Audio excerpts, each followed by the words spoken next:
Let's get going. All right, are we just gonna start with the game of the year?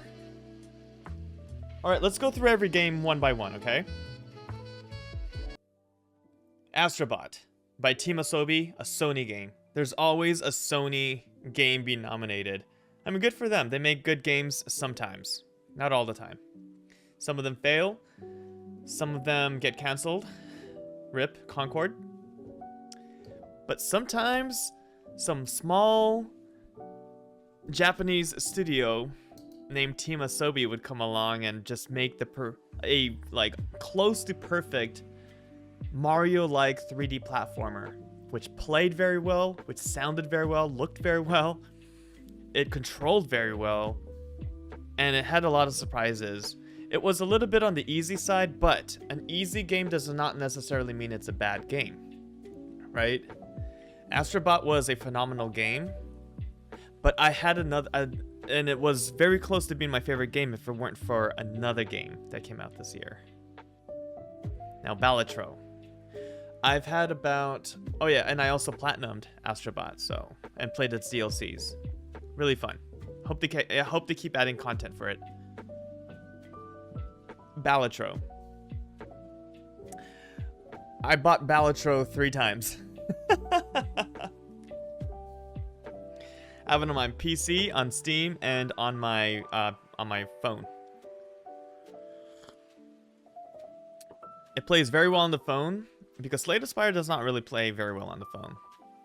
Very addicting game. What's very, very cool about this is that it's made by a single person. One person made this game, and they made it to, Game of the Year nominations, which is very incredible. That's insane. Very addicting, roguelike, very fun, simple to understand. Being able to break the game sometimes is just such a good feeling. This game is just filled with charm. The music is great. I still hear it and I hum it sometimes.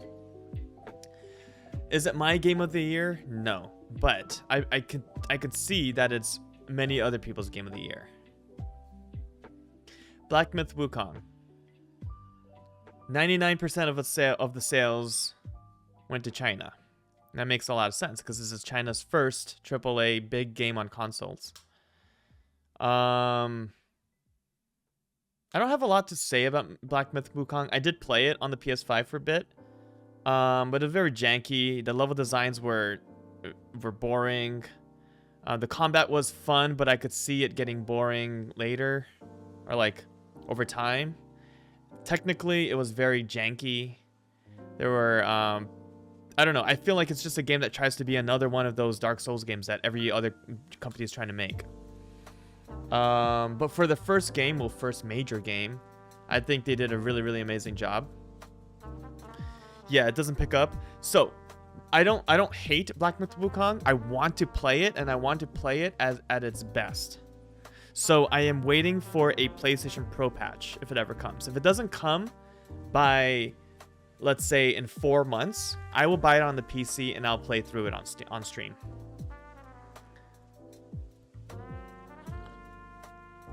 But I could see how this is a lot of people's game of the year, because people love Souls-like. And the only other Souls-like that came out was a DLC right here that was also nominated for Game of the Year. Now, Shadow of the Erdtree. There were some interesting design decisions they made with this DLC, but I see why they did it. I loved it. I enjoyed it. The areas were beautiful. The bosses were amazing. Oh my gosh, what's his name? The fire boss. He was probably in my top 3 favorite boss fights in any Souls game.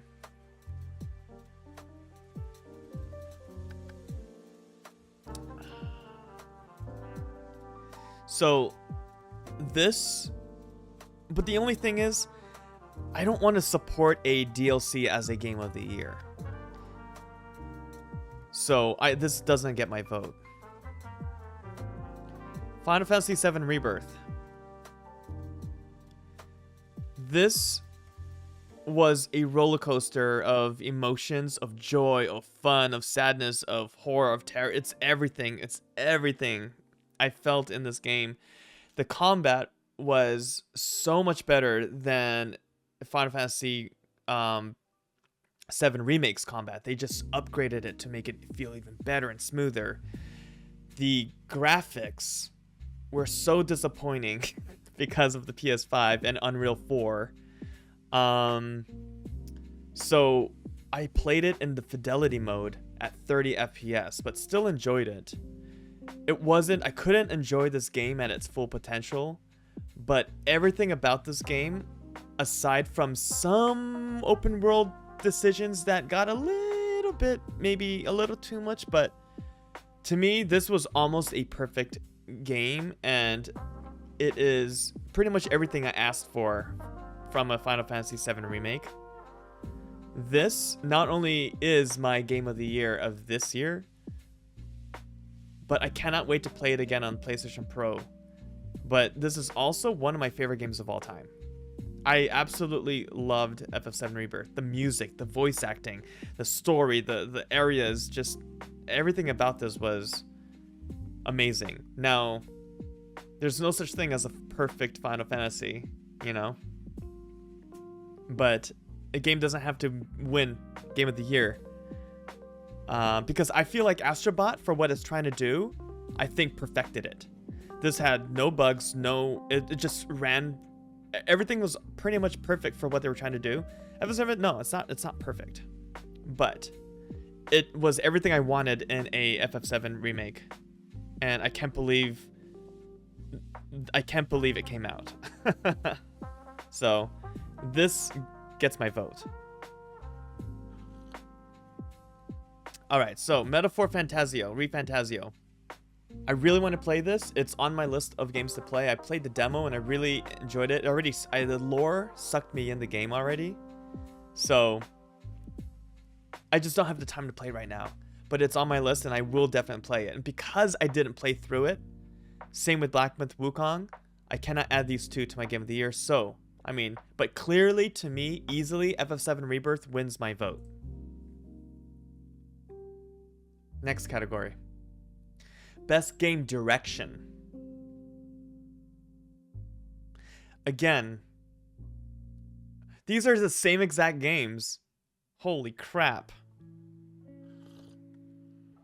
Well, I've already said everything I wanted to say about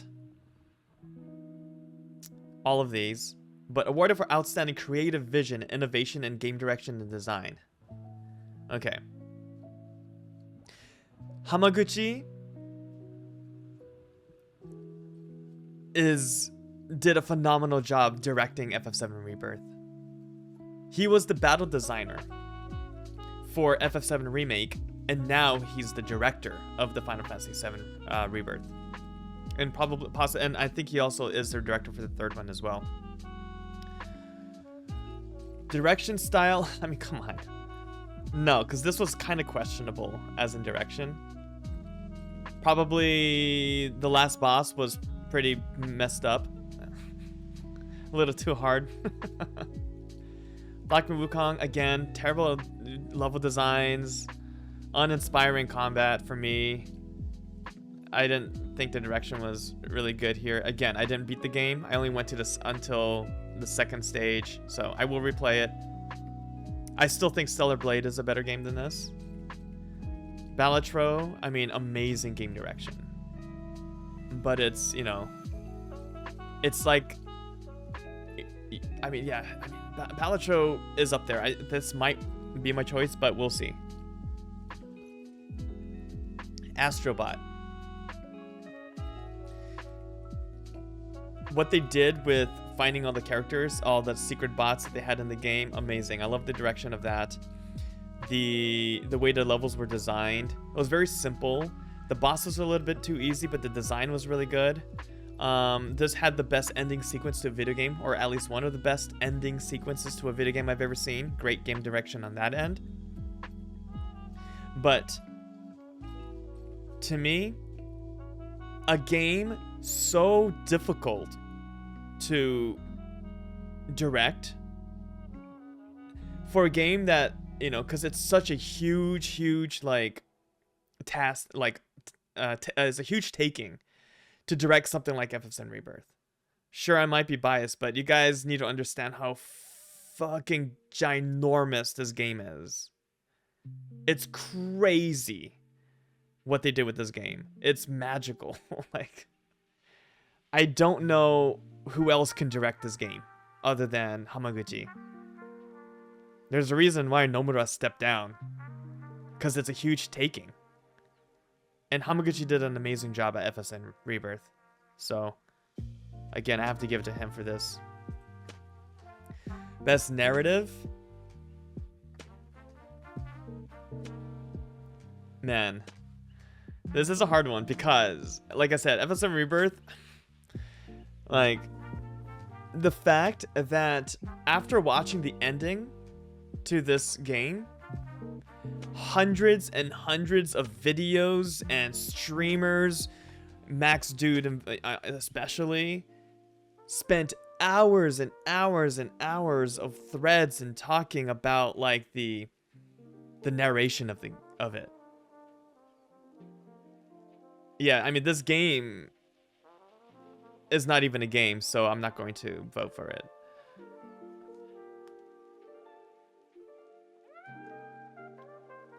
Like a Dragon Infinite Wealth. I loved this game. So much fun. Storytelling narrative, it's fine. Metaphor, ReFantazio.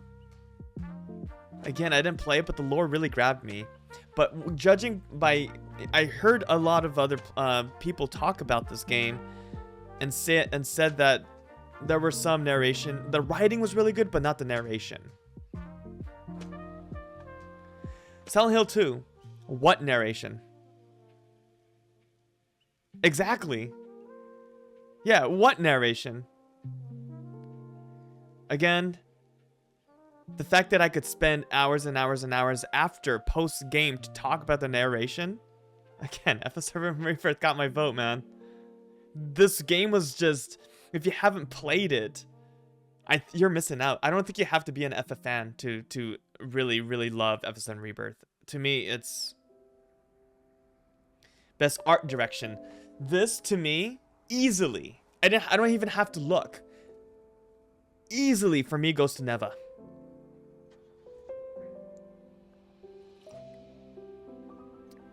Astrobot had some cool mechanics, really awesome physics, so much fun to play in. The confetti, best confetti in any game ever.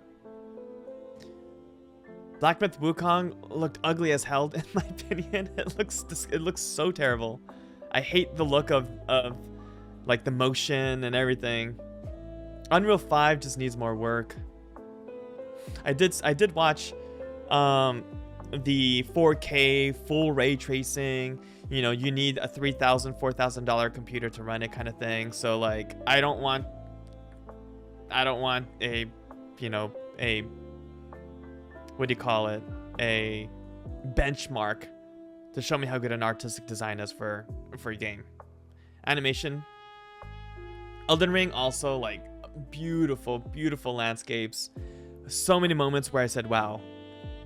In this, there are many moments where I was like, or what the fuck. Astrobot, there were many wow moments. Like, I would actually literally open my mouth and be like, wow, that looks cool. Elden Ring, Shadow of Erdtree, sure, there were some parts of that too. Metaphor ReFantazio, dude, the style is amazing. It looks so cool. Again, I didn't play it, so I can't. But Neva, every single frame is a painting in this game. So my vote easily goes to Neva. This game was so beautiful to look at. I couldn't figure out what thumbnails. We even joked about it while playing this game. I was like, damn, I need a thumbnail, but everything could be a thumbnail on my YouTube videos. Every frame is a beautiful painting in Neva, and so please make more of these games, Nomada Studio. Best score? I mean, come on. Come on, dude. Probably the best part of the game. Like, yeah, that was a gimme. Like, come on, dude. You can't. No one's gonna choose anything other than FF7 Rebirth if you played it. I mean, that's ridiculous. All right. What music? What narration? What music? Hell, I'll put metal. I would rather put Black Myth Wukong over Silent Hill for music. I like that Chinese song, the music that they played in that. Stellar Blade had good music too. But yeah. Best audio design. I mean, look, I didn't play Senua's Saga, so I really can't vote for it. But I heard that they really put a lot of effort with the audio design. I remember playing Silent Hill 2 and saying, yo, the audio design's pretty good in this game. Astrobot, also Black Ops. Is it trippy? Again, I didn't play it, so I can't vote for it. Unfortunately.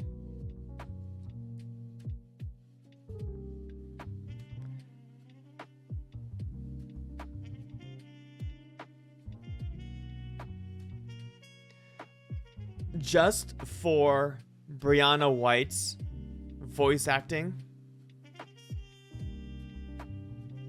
and Matt Mercer's voice acting. I'm sorry. The voice acting was superb. Brianna White? Oh! That's exactly what I was talking about. Oh my god, yes. Oh, hell yeah, Brianna White. Her Aerith was so good, dude. I have to vote for Brianna White. Luke, I mean... Dude, Silent Hill 2 had really good voice acting. But it's just not enough of it. Again, I haven't played it. I haven't played it. I mean, my vote goes to Brianna White. Innovation and accessibility. No one has accessibility. No, Call of Duty, that's stupid. Diablo 4 had a lot of colorblind modes, item, colors and stuff like that. I don't think this is a dumb category. I think it's important to have accessibility options for players who have disabilities. Having a DLC as a game of the year is a dumb category. They should have their own category called Best DLC / expansion pack. Best addition to another game, like a season of a game. Right. Yeah. Okay, I see what you're trying to say. Yeah, it's like, oh, I'm better than you because we have better accessibility options. Yeah. I mean, it shouldn't be a category. You're right. It should be a gimme for every game out there. I know. I get what you're saying. I honestly don't know what to pick here. I don't check accessibility options. But Activision has been pretty good at that. I mean, I played Diablo 4 and I know the different colored blind options. I just don't know what they did recently. I didn't play this. I Lost Crown. I don't remember seeing any accessibility options. But they did make the game easy. They could change the difficulty down. So yeah, I'm gonna go for Prince of Persia. I love that game. That game was really good. Oh my god, Indica. What a game, dude. For thought-provoking game with the pro-social meaning of message. I know a lot of people might choose Senua. Tales of Kenzera. This game sucked. I'm sorry. I didn't like this game at all. Neva made me cry. It was emotional. But pro-social meaning or message? What? Like, life goes on? There's the circle of life? Indica was just a... I liked Indica. Indica was a game. A little pretentious at times. I'm gonna go Neva. Because it reminded me of my dog. So, I had the most impact playing this game, emotionally. Senua's message is way too deep for most people. Yeah. Okay, Dawn Trail. Still kicks ass. FF14 just recently released FF11 raid. Oh, man. Oh, man. Oh, man. Ongoing game? Helldivers 2 literally came out this year. What do you mean ongoing game? Fortnite? I don't play Fortnite. Diablo 4 is getting a lot better. A lot better. But goodbye Diablo 4 because Path of Exile 2 comes out next month. So I'm sorry. Destiny 2 is dying. It's not friendly to new players. Diablo 4 is it's getting better. More people are playing, and I'm glad because I think Diablo 4 is legitimately a fun game. Is it the best ARPG? Probably not. I mean, if ARPG people watch this, obviously they're gonna yell at the screen and be like, "What are you talking about? This Path of Exile?" Sure, but that doesn't mean this is a bad game. It's just not as good as other. Right? Exactly. But at least it's getting better, and I heard really good things with this one. Fortnite, I mean, it's always going to be an amazing game. That's why people play it. Helldivers 2, I don't know where it's at, honestly. It feels like it blew up at one point and then kind of died out. If that's not true, if anyone wants to play Helldivers, let's do it. But FF14 still hits me emotionally. The game is fun as hell. It runs so good. It's got the FF11 raid. Come on, man. Best community, again, I think FF14 people. Oh, and Baldur's Gate 3 has a good community as well. Yeah, population-wise, it's not as peak like earlier in the year. I don't know the No Man's Sky community support. All I know is that Yoshi P continues to be the king of listening to people and making the best game he can possibly make. Baldur's Gate 3 just recently released a mod support for the game. Granted, it is good community support, and they're transparent. Yes, Yoshi P is very, very transparent. Fortnite, I don't know, man. That sounds like Epic Games just want to, since they have all the money in the world, they could just do whatever they want and have fun with it and make everyone happy. Helldivers 2, come on, Sony. SIE, how are you transparent when you fucked everyone over with that PlayStation? No, Helldivers definitely does not deserve this. No Man's Sky, constantly updating. Free updates all the time. I think No Man's Sky deserves this one. They're huge on player base in No Man's Sky, and they still won't take extra money. Yeah, no, that's what I was trying to say. Yeah, everything's free. They won't take your money. And I know, I don't play the game, but I respect what they're doing with the game. Best indie game? Oh, man, this is hard. Oh. You know what I'm gonna pick. Guess. I'll give you I'll take a wild guess what you think my favorite indie game of the year is.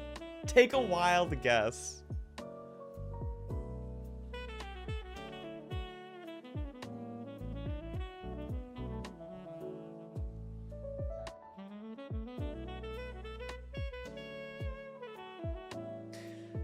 So, I did play Lorelei and the Laser Eyes. I maybe used about 6-7 pages of my notebook. And I'm like, fuck this. I feel dumb, so I stopped playing it. Yes, I did play it. It's cool. It's a good game. It's just insanely hard for me. I feel dumb playing it.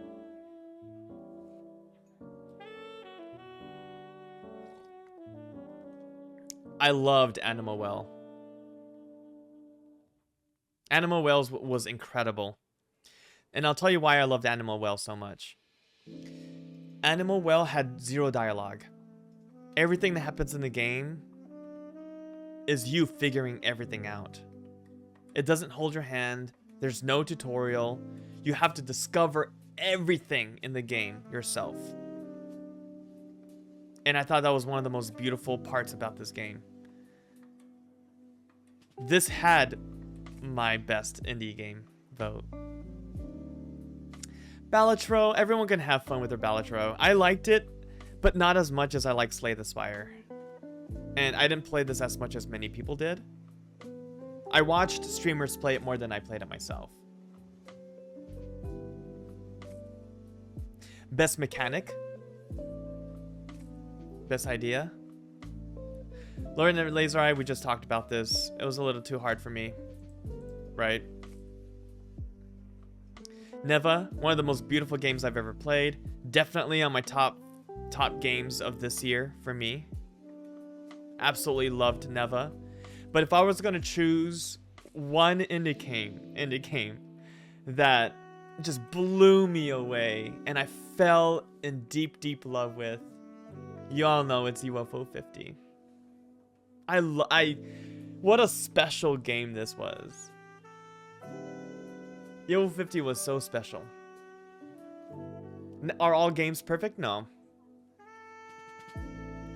But some of the games in here, I would even choose to be like my top 10 favorite games of the year. Yeah, all of them had depth. The music was fantastic. Derek Yu, if there was a best developer of the year, Derek Yu, that trophy goes to you. You and your team. Sure, Balatro was made by one person. Great. Insane. Not many people can do what this guy did. But spending 8 years making 50 games in one. This has my vote. It's a close call between Animal Well, to be honest. But I have to give it to UFO 50. Congratulations, guys. You got my vote. Which doesn't really mean to me much, but maybe all you viewers, whoever you guys are, wherever you guys are, maybe you disagree, maybe you agree, but best debut indie game, The Plucky Squire. I tried to like this game, guys. I hated it. I'm so sorry. I did not like The Plucky Squire. It's too talky. Too slow, too boring. I'm sorry. You had such a beautiful idea for a game. I was not into it. I'm so sorry. We beat it. But I was happy we got to move on to the next game. Pacific Drive. I own this game and I played a little bit of it. Super cool idea. I love that it takes place in the Pacific Northwest. Cheers. But it ran very sluggish on the PS5. And to me, performance is a big deal. I cannot enjoy a game if it performs poorly sometimes, especially with like many frame drops. But for a debut indie game, they did a really good job. The Plucky Squire also. For the first game, it's impressive. But, man, they should work on their gameplay. It's just too simple. Too simplistic. And it just dragged on too long. Manor Lords. I heard really good things about this. I haven't played it, but it's on my list of games to play. Man, this is a close tie between Animal Well and Balatro. I gotta think about this.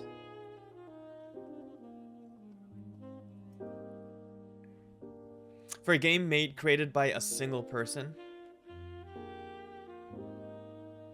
Very impressive game. Very fun. But what I look into for a video game is a game there's so many of these types of games, I guess, like, you know, like roguelikes and like breaking runs, and like it's fun when it happens, but Animal Well gave me a sense of discovery and adventure and wonder that not many games this year had. And so I want to say that Shared Memory and Donkey from Big Mode, I think you guys get my vote for best debut indie game.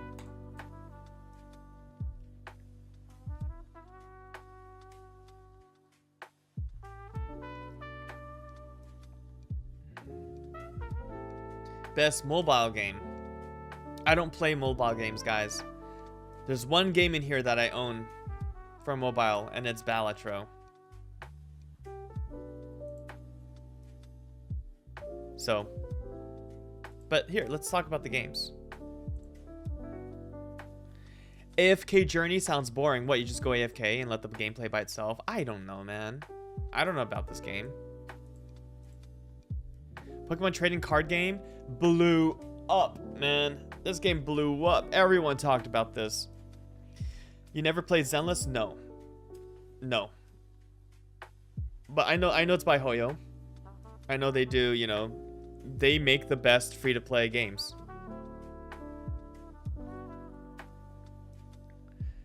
Note I said games because they make multiple games. GGG makes one game. So no, they didn't. They popped up with Genshin Impact and the next game.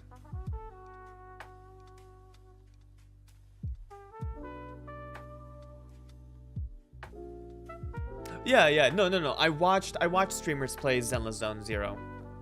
It looked cool. I watched Max did play it too. The game's fun as hell. All right, I'm gonna have to check it out then. I'll download it. Is that on the PS5?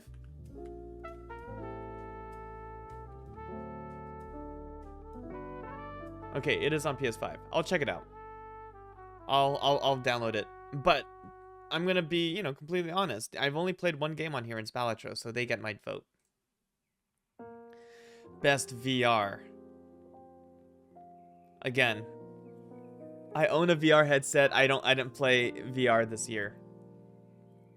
But if I had to choose one, I heard Asgard's Wrath 2 is like absolutely insane, like a full-fledged RPG in VR.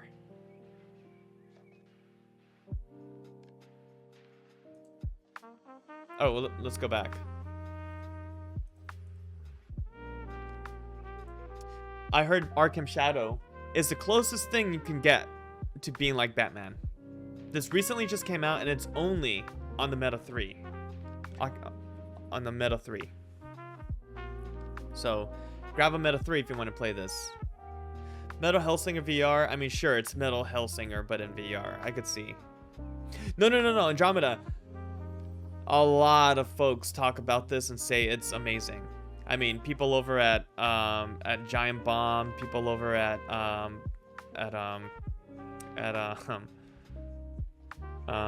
shoot, I can't even think of a lot of Fire Escape podcast. Just a lot of different podcasts always talk about how good this Arkham Shadow Batman game is. Nextlander also loved it. Brad Shoemaker talked about it. Metro Awakening, yeah, sure, but you know what, like, let's just say this. The game I wanted to play in VR the most this year was Asgard's Wrath 2.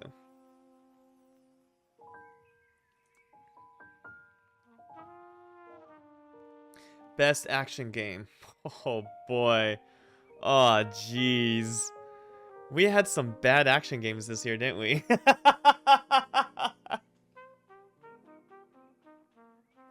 Just kidding. Just kidding. The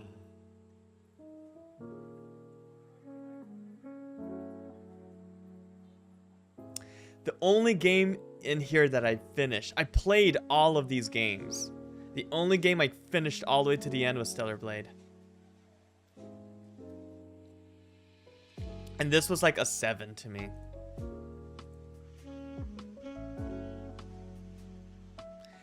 I agree. Yeah.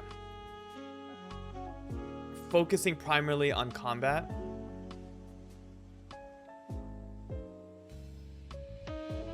Yes, because it played very well, and it was fun. The combat was actually pretty good. Yeah. Best action adventure. We already talked about Astrobot.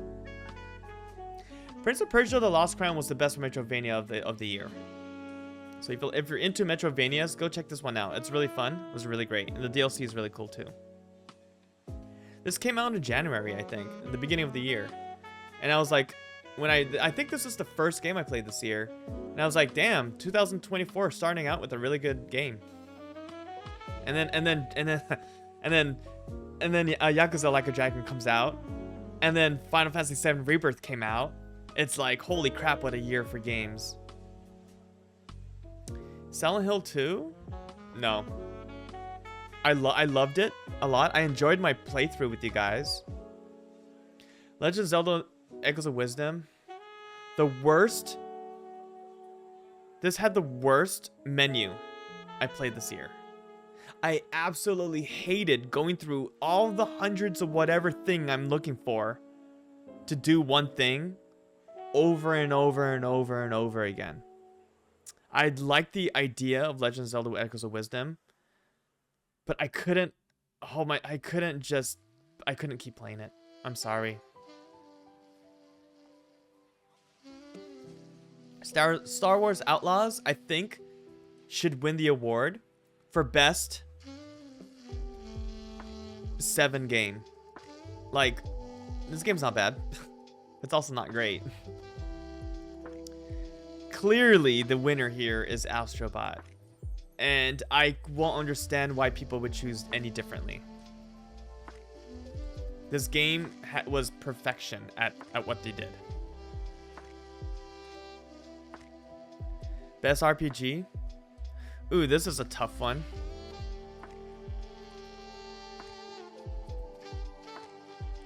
We didn't get to talk about Dragon's Dogma 2. Dragon's Dogma 2, when it first came out, was had a lot of performance issues. Just feels good to have those adventure games that have sunlight in them. Oh, so true.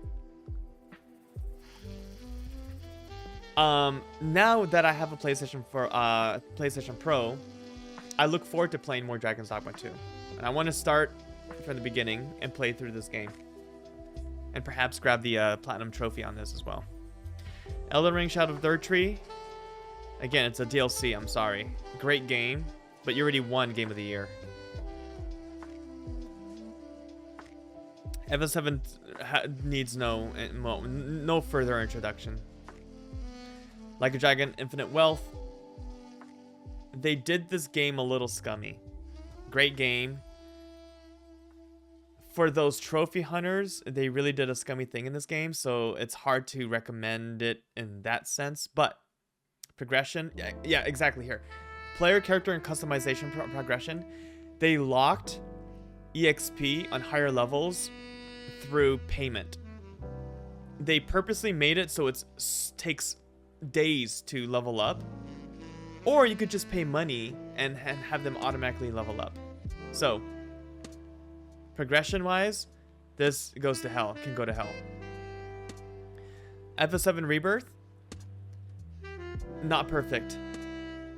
Having to move materia around all the time was very, very annoying. They need a way to save materia sets. I think that's probably one of the biggest complaints about this game. Otherwise, holy moly, what a perfect game. I haven't played Metaphor. Again, I can't say anything about it. So, Elden Ring also had this weird progression system on the DLC where you just find these things to get stronger. So, easily the vote goes to FF7 Rebirth. No, the first game, you could move all materia from one user to another.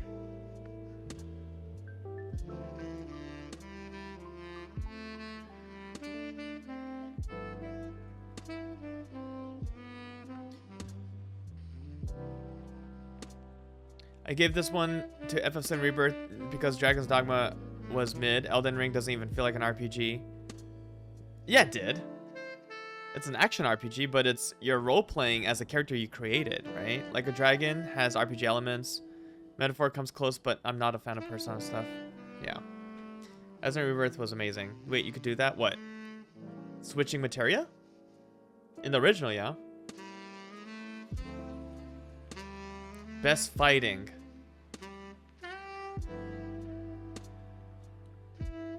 Whoa, they actually put arcade classics on here? Street Fighter 6 came out last year. Street Fighter 6 came out last year. Street Fighter 6 won last year. What are you talking about? No, it didn't. Tekken came out this year. Tekken was this year. Street Fighter was last year. Yeah, dude. And easily the award goes to Tekken 8 for me. I loved it. I want to play more. Best family. You can go to hell. You're alright. I've never played it, but I really want to. You can also go to hell. Astrobot. I mean, come on.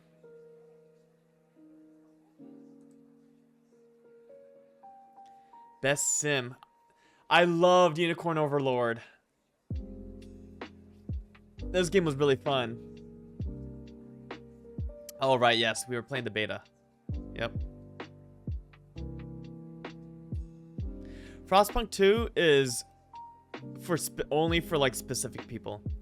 Kunitsugami was a lot of fun too. But I think I liked Unicorn Overlord more. I wish I played Mana Lords. I really want to. It was a really unique take. Yeah, it was a unique take. And, you know, it's always wonderful when large AAA developers would make smaller games like this. So, because of that... Yo, Akahes, what's up, dude? I think Mana Lords is on Game Pass right now. I don't have Game Pass. I don't have Game Pass.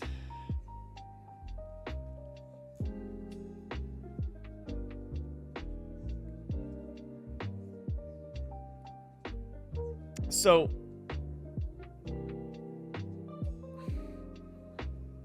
because we're not trying to, like, you know, oh, this is a cool idea to make. We're not voting that. We're focusing on turn-based simulation strategy gameplay, respective platform, and the game I enjoyed the most was Unicorn Overlord. Best sports. Guys, I don't play sports games, but if I had to choose one, I'm gonna pick Top Spin, because tennis is awesome. Best multiplayer. Oh boy. Where's Concord? Why isn't Concord on here? This is rigged.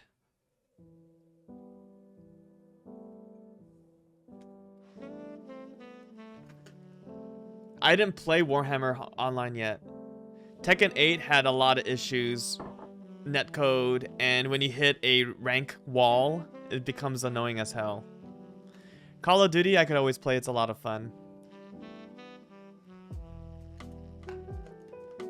Only the last 14 days, I have 5 of them, but if there are ever a game on PC Game Pass you want to stream, you don't want to buy, I can throw you. Ah, thanks, Andromeda. Yo, I'll keep that in mind, man. Thank you. I mean, it's not the money. It's not about the money or anything. It's just, I don't want to have another subscription that I might forget that I have and then just like pay monthly. You know? I guess that really means like money, but you know, it's...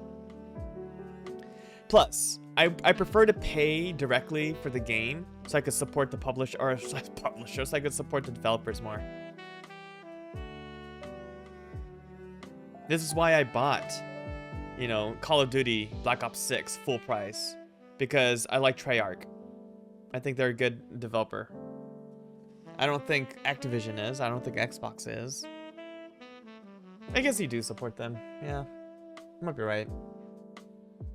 Okay, so guys, out of here, my 2 favorite online games were Helldivers 2 and Tekken 8. Helldivers 2, when it first came out, I had a blast playing it, but it only didn't last very long. Tekken 8 also. I spent all day, all night, hours and hours just trying to perfect Asaveda.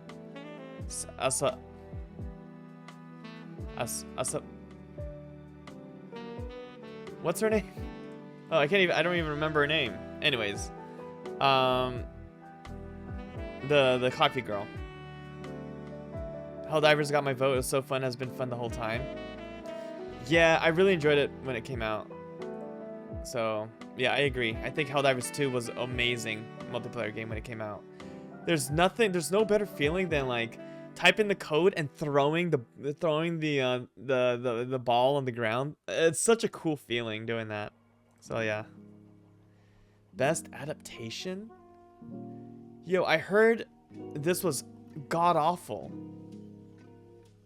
Knuckles is cool. I didn't know there's a Tomb Raider. Fallout was fun, but get the hell out of here. Arcane is not one of the best adaptations. It's one of the best shows on Netflix. Yeah, Arcane stands alone, man. They are on top of the highest pedestal compared to these other. Just like how FF7 Rebirth was.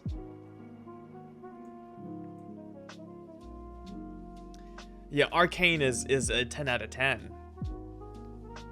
If I could give a, yeah. Arcane is amazing, and it sucks that it's over.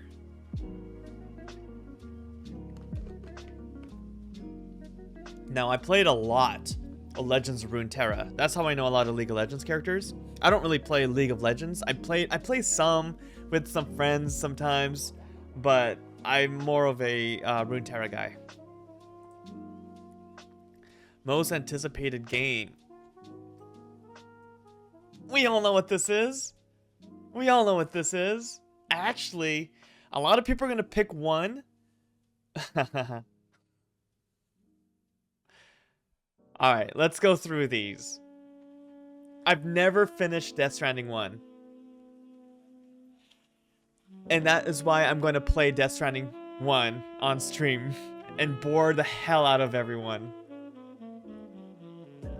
Because I want to play Death Stranding 2, and I love Kojima for what he does.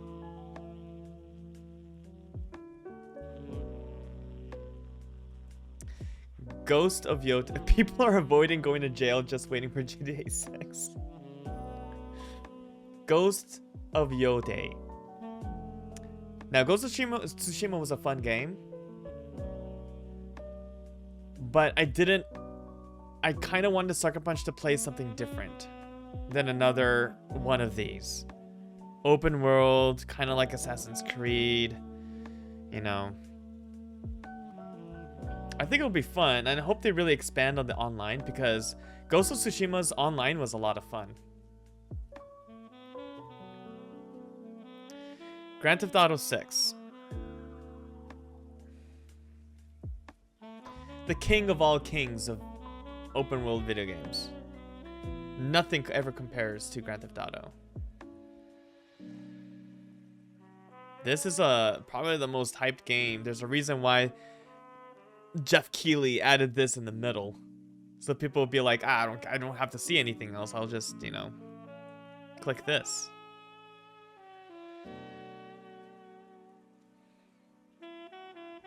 You're a Samus simp. Also, I have Monster Hunter's cheating in the category since it had preview play. Yeah, but it performed really terribly on my PS5. When people's friends die, they say, damn, they went out before GTA 6 came out. You know, Andromeda, when I was younger, I always, and maybe I still think about this. I think I still do think about this. I tell myself, I wonder how many more Final Fantasies I will see before I die. I want to see all the Final Fantasies before I die. I will play all of the Final Fantasies.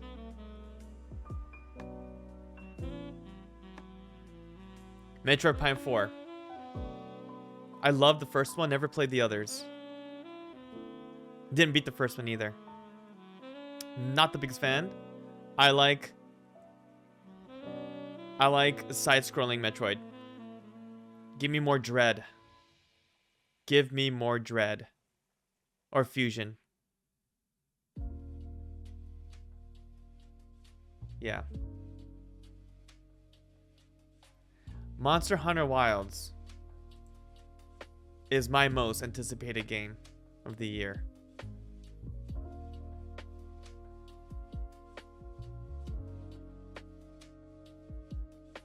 But not my most anticipated game-related thing.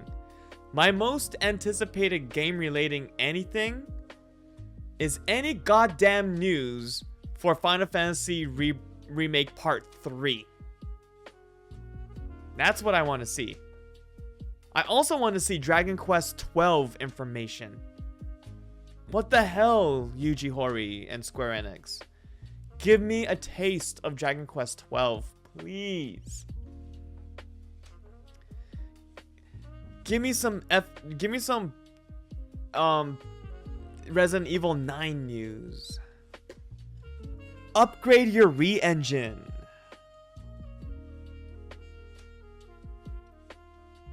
Let us upgrade our CPUs in our PlayStation 5 Pros. No 12 for me. GTA 6 is fall 2025.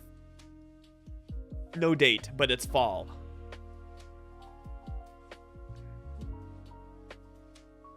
So it's gonna be, yeah. Monster Hunter Wilds is my most anticipated game because I suck at it, but I love it.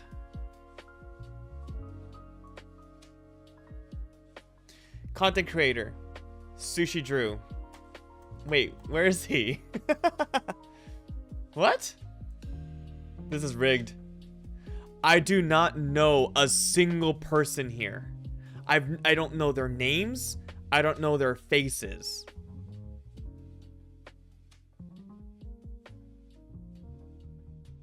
I'm gonna skip. I don't know who these are. Best esports game. To me, my favorite game here might be Valorant.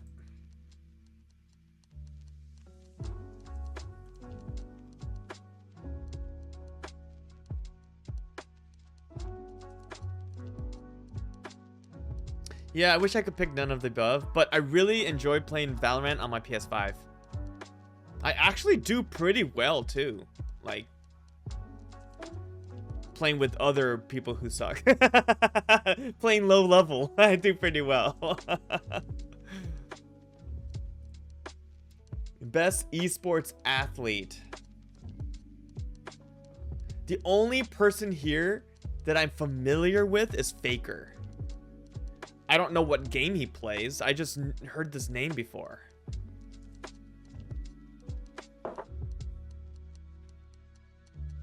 Yeah, exactly, Andromeda. Exactly. He's the only one I know too. So Faker, you get my vote. He was League. That's what I thought. That's what I thought.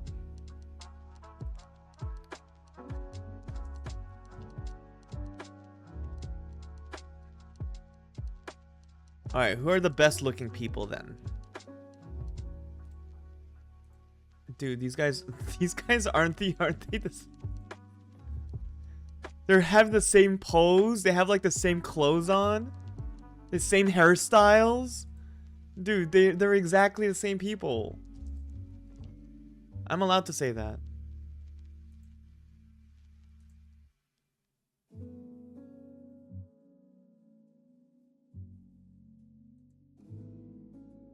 All right, we're gonna give it to these guys. They look like they're good. Player's voice. Player's voice. 3 rounds, 3 chances to vote. Notify me when voting votes for each round. Whatever. All right, I think that's it, right? Next. Oh, we missed one category, guys. You know, if we're gonna have to vote, let's just vote for, I don't know, someone who looks like he's humble. Like this guy. He's a typical gamer. He's like all of us.